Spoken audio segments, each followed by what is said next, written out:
आपने हमने हाड़ा रानी का नाम सुना है।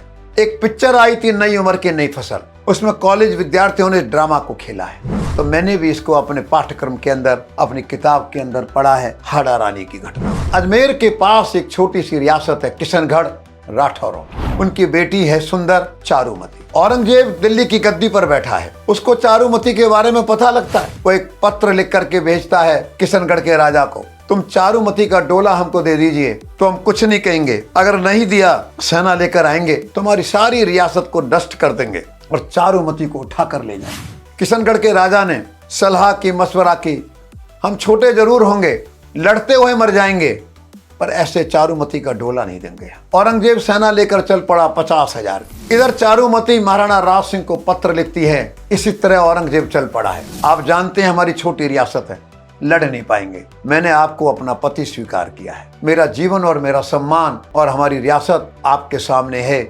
इसकी कैसे रक्षा हो। महाराणा राज सिंह जी को जैसे ही पत्र मिलता है और युद्ध के नगाड़े बज जाते हैं। सलुम्बर एक छोटी जागीर है, वहां पर रतन सिंह चूड़ावत उनके सेनापति, रतन सिंह जी को सूचना मिली, उन्होंने भी युद्ध की तैयारी कर दी। इधर राज सिंह जी ने तैयारी कर दी, योजना बनी, राज सिंह जी सीधे जाएंगे किशनगढ़, चारुमती को लेकर के आएंगे, लेकिन रतन सिंह जी उससे आगे खड़े होंगे दिल्ली की तरफ, औरंगजेब को रोकने का काम करेंगे।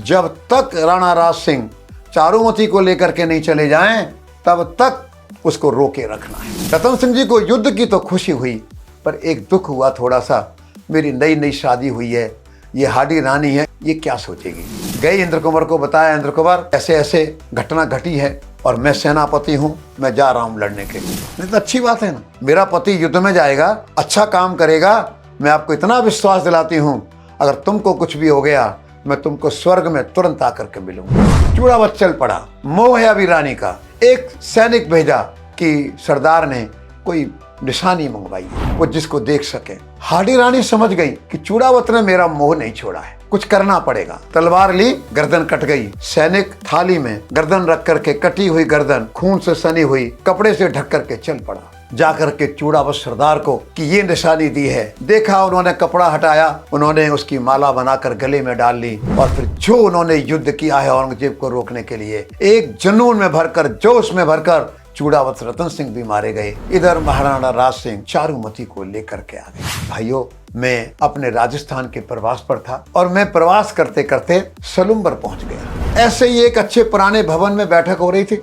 मैंने पूछा, वो हाड़ी रानी की घटना कहाँ की है? तो उन्होंने कहा, यही महल है, यही भवन है जहाँ वो घटना घटी है। मैं इतना इमोशनल हो गया, मैंने बैठक लेनी छोड़ दी और मैंने एक गीत हाड़ी रानी का कराया।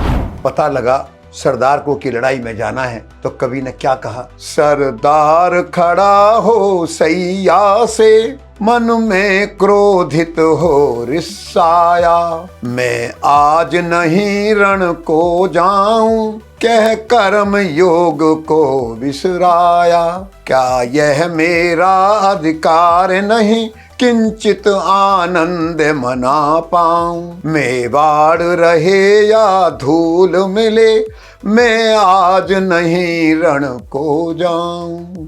हाड़ी रानी क्या बोली, होठों पर मधु मुस्कान लिए, धीमे से छत्राणी बोली, तुम पहर रहो चूड़ी चोली, मैं जाकर खड़ग चलाऊंगी, मैं नहीं चाहती मेरा पति रण में जाकर मारा जाए, कमनीय कमल कोमल प्रियतम, नहीं पवन वेग सा मुरझाए।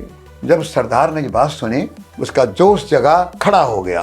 नस नस में विद्युत लहर गई, सम्रांगण को तैयार हुआ, निज कवच बांध रजपूत चला, बम बम बम जय जयकार हुआ, मुदित हुआ रानी का मन, देखा पति रण को जाता है। हाड़ी रानी कितनी प्रेरणा देती है। अपने पति में भी कमजोरी आ जाती है, अपना शीश दे करके, अपना बलिदान दे करके पति को उसका छात्र धर्म याद दिलाती है। तुम्हारे अंदर मेरे प्रति मोह क्यों जग रहा है? जाओ युद्ध में, अपना युद्ध कौशल दिखाओ, और तुम अगर लड़ते हुए मारे गए, मैं स्वर्ग में आकर जल्दी से तुमको मिलूंगी। उस हाड़ी रानी को, इंद्र कुंवर को, उस बूंदी की राजकुमारी को नहीं भूल पाएंगे हम कभी भी। मैं हाडी रानी को प्रणाम करता हुआ आप सबको भी कहकर हाडी रानी की कहानी सुन जरूर लेना, इस कथा को यहीं पर छोड़ता हूँ।